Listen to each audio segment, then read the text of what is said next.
Hi guys, welcome back to RUE MORGUE TV. Executive Editor Andrea Subasati here with Dante of the Dead. Hi Dante, say hi. Dante. And we're here to remind you that the March-April edition of RUE MORGUE magazine is available on stands now and online in our shop. In it, you can read all about the new restoration of Calvaire. I've got an interview with Fabrice Duwells in here, and it is a spicy one. We've also got features on Renfield, the many faces of Renfield throughout history, a feature on a book about Soviet horror films, and a feature on an app called Does the Dog Die, which provides emotional spoilers. Enjoy the episode. I hope to see you soon. See ya. Hello, friends. Yasmina here, back for another episode of the Rewind Zone here on RUE MORGUE TV. Today, we're going to be talking about an Empire Pictures film that is never talked about, and it's quite a travesty because it's an amazing movie, and that movie is Arena.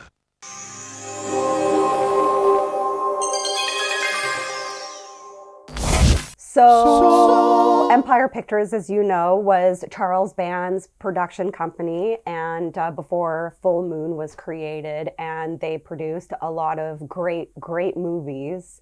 And Arena was one that had some issues with something. I don't know what it was, but it was delayed and it wasn't released until later in the 90s. And I feel like it just got forgotten about, but I'm here to talk about it. So it was directed by Peter Manoogian. I think I'm saying that right. He also did the Cave Beast segment in The Dungeon Master. I believe that was my first Rewind Zone video. And he also did the Eliminators, where you get to see Tasha Yar's boobies. Demonic Toys, Seed People, and Arena was also written by the same guys that wrote the Trancers movies. So do I have your attention yet? Arena is kind of like Mortal Kombat mixed with some Star Trek and combine that with a little bit of Rocky. It's about this fighting tournament in space, and a bunch of aliens and monsters compete to be the champion of the universe. A champion, yes. A crowd pleaser, absolutely. But is he a sportsman? To that I say no. And it's highlighted that a human has not become champion in over 50 years. So we meet Steve Armstrong. Where I come from, we teach our kids manners. Last time I saw a face like that, it had a hook in it. Steve Armstrong is played by Paul Satterfield. And I gotta say, thanks for doing this movie topless a lot, because not bad to look at. So he is a bad cook at a bar/restaurant. I'm going as fast as I can. Hey, rookie, where's that 7? What are you doing? Sludge! And the bartender is his friend, Shorty, and Shorty has 4 arms. And I love that whenever you see Shorty sitting down, it's clearly somebody behind him controlling like the 2 bottom arms. But when he's standing and walking around, it's just like the bottom arms are just so rigid and just like hang there. It's incredible. So for the fights that take place in the arena, we meet Quinn. Quinn is basically like the Mickey of Arena, like Mickey from Rocky. Get ready for some Star Trek references. So Mark Alamo, he is like the mafia Shang Tsung of the arena, and he like runs most of it. Which one of them pinched my stack? You. I don't know what he means, Mr. Rogor. Oh! Weasel has no patience for liars. Who you calling a liar? He does all these, evil dealings like within the business, and his right-hand man is Armin Shimmerman, and his name is Weasel. So we've got Gul Dukat and Quark in this movie together. Like, come on. Isn't that just glorious? Have I sold you on this yet? Weasel. A little restraint, please. So one night they go to the casino to try to win some money, and obviously the casino is a huge ripoff of the bar in Star Wars. And this is where Steve meets hot babe Jade. Where I come from, it's bad luck to play the same game of chance twice. Will you roll for me?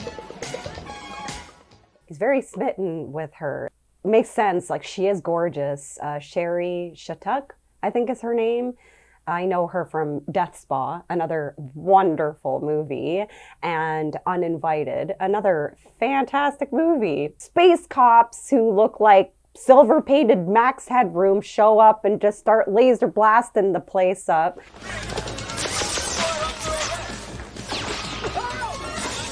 Steve's first fight is against this ginormous, like, bug alien monster creature. Ladies and gentlemen, never have I felt the excitement as explosive as in the arena tonight. For the first time in 50 years, not since Marcus was the king, will a human do battle in the arena. And the amount of work that they put in the special effects in this movie for all of the creatures is incredible. And it's mainly because John Carl Buechler was the head of the special effects and art department team that worked on this film. I love John Carl Buechler. Like, he obviously was known for being a wonderful makeup artist, but he also directed my favorite Friday the 13th movie, Part 7. But he was just like such a stand-up guy. R.I.P. So Steve clearly wins the first fight, and it's like the first time that a human has won a fight in like 50 years, and people are freaking the fuck out. So they go out that night at a bar where there's like monster stand-up comedy. So the Thracian says to the algae harvester, if that's your daughter, where's her Carolean escalator?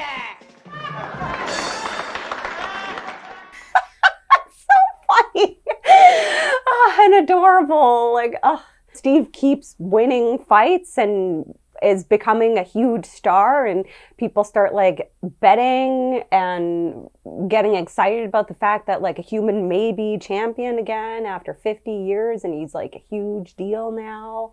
Jade invites him back to her apartment with shiny sheets, and him and her get it on. What about the fight? Let me worry about the fight. So, the final fight.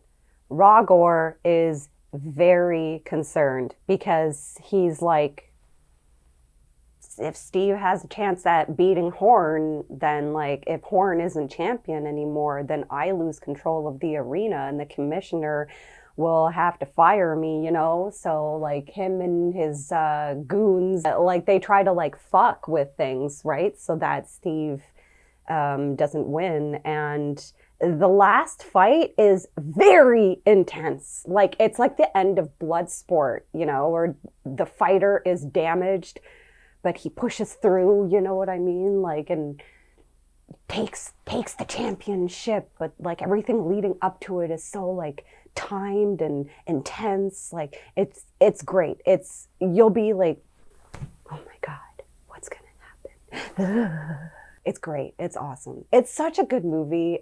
I honestly, like nobody ever talks about this movie, but that's what I'm here for. So I really hope y'all check out Arena. I'm sure it's out there on VHS or a streaming platform or DVDs on the internet. Please, please watch this movie. You won't regret it. It's such a fun time. Even the crowd of the arena, most of them are real people, but like there's a lot, like they hired a lot of extras. But I love that like right behind them is just the cardboard people, you know, to like make the arena look really full.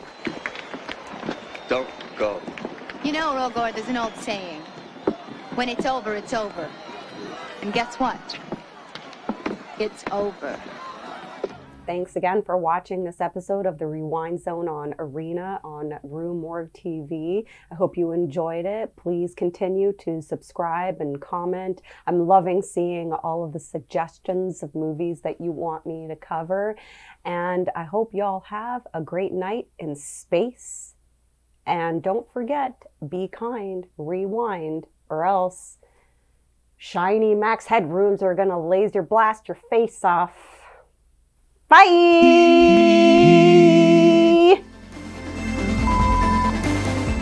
But I guess something has to go wrong because that's like the whole challenge of like the peak of the movie. Not peak, what's that word? Climax? Should I do that again?